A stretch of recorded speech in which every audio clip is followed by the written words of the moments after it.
Inflation is out of control. Flasks are going for 450 gold on anniversary, and it doesn't look like they're gonna go down anytime soon. And you might be wondering, what is raising all these prices? Well, the simple explanation is pure basic economics. You know how a couple years back the US started printing a bunch of money, and that money is now being less valuable every time because there is more money than stuff? It turns out you can print money in a video game too. That's right, my child. Every time you vendor an item, every time you loot gold from a mob, that is essentially creating money out of thin air. That is the same as printing money. Now, usually the World of Warcraft economy is supposed to have some small inflation over time, and that's expectable, but right now the pace of inflation is unprecedented and it doesn't make any sense. In theory, the capacity of a player to print money is flat. You know, there's only so much gold you can get from the mobs, there is only so much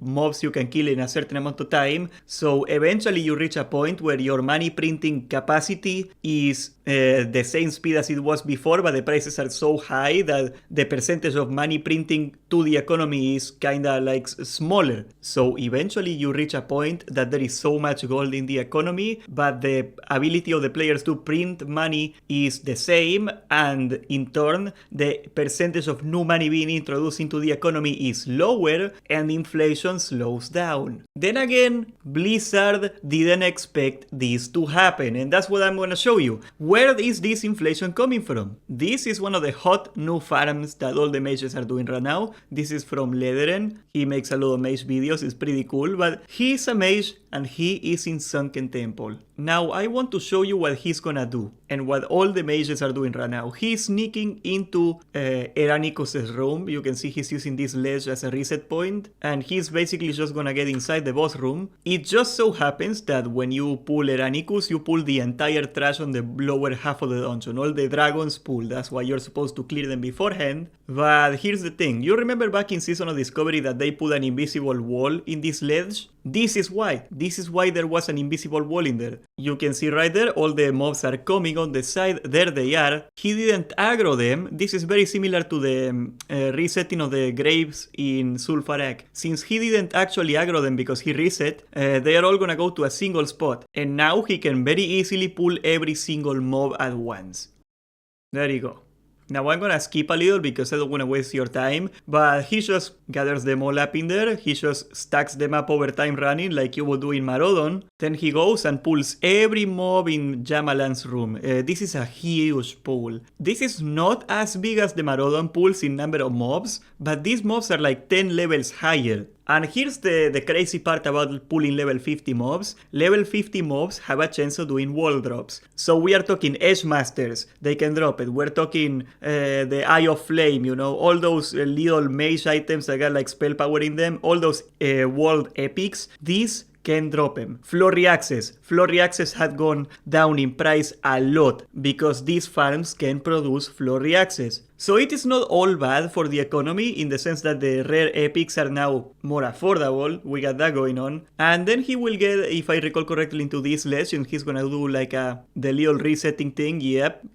He's abusing a patting problem. The mobs kinda pat over the stairs for some reason when you get in that ledge. This was also a farm in Season of Discovery. I think it was discovered in Season of Discovery as a matter of fact. But as you can see, it takes a long time for him to get them all stacked nicely and cleanly so he can actually go into the kill phase. I'm gonna skip over this. It is not a very long farm, it is like a 13-minute run. So you can do 5 of these an hour pretty easy. And you can see he already got all the whelps. Back in Season of Discovery you would kill the whelps and then reset, but he doesn't even have to do that in here. He can just go. He can just actually kill the mobs because they are not elites, they are not bosses in normal vanilla, they are just like dungeon mobs. So they don't have a lot of HP, so he can very easily go kill them.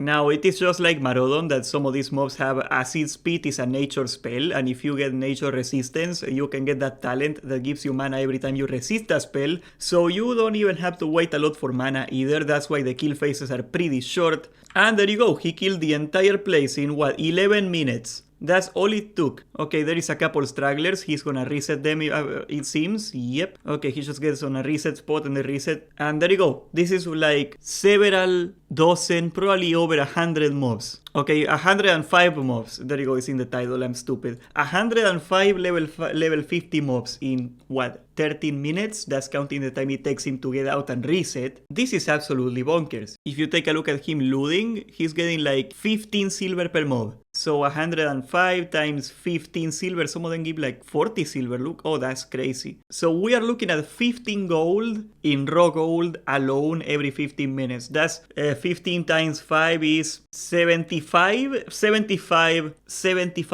raw gold printed into the economy just from him looting the mobs. That doesn't include all the items he's gonna vendor, and of course that doesn't include all the things he's gonna sell on the auction house, because these guys drop major healing potions, they drop I don't think they drop major mana potions, but they drop the greater ones, which are still kind of expensive. They drop all sorts of blues and epics. They are in that sweet spot that they are really weak because they are only level 50, but they still got the same random loot table as like a end game mob. So in comparison, if you take a look at Marodon, for example, the mobs drop from 1 to 5 silver. That's why in Marodon people boost instead of looting the mobs, because it is not even worth their time to loot the mobs. They can just get the money from the boostees, the people they boost, and those guys can loot for free. I don't know if you did I made a video on it, and Marodon boost, they let you loot the mobs they kill because they don't want to do it. They would rather have you pay them and then take the money from the mobs. You're basically like breaking even almost, getting boosted. You're just a looter for them. You're just looting for them. That's what you do. This is actually all about the money you get from the mobs. So we went from a very long and very difficult Marodon run that took like 20 minutes that would give you like 25 raw gold into a 30-minute easier run.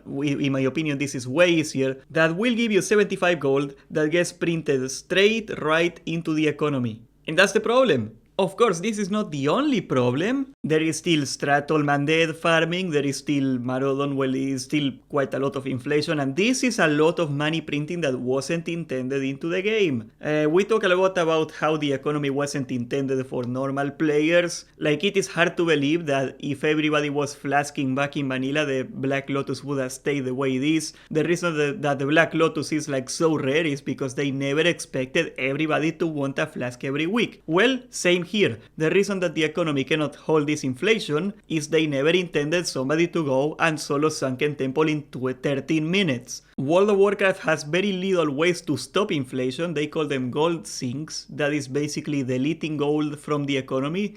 For example, your repair bills, every time you repair you gotta pay gold. That gold gets deleted. It gets unprinted from the economy. Same with the Chronobone, which is now 1 gold instead of 10. So that's a huge gold sink that is gone. I think it's still a good change, mind you, but it is a huge gold sink that is completely gone. And this is gonna become worse and worse, because now the ability of players, especially gold farmers and bodders, to increase inflation has gone up by 5. This is 5 times more powerful per printing gold, not per actual income, but just for gold printed into the economy, than Marodon or Stratholm. Because remember, Stratholm is divided by 2 people. This is a single person. I don't know if the answer is as simple as breaking this farm, as in fixing Sunken Temple so this doesn't happen, or fixing mage farming altogether, which honestly, it could be a solution. I don't think that's the solution I would go for. Personally, I said it again, I would either make consumables easier to find, I would put like a lockbox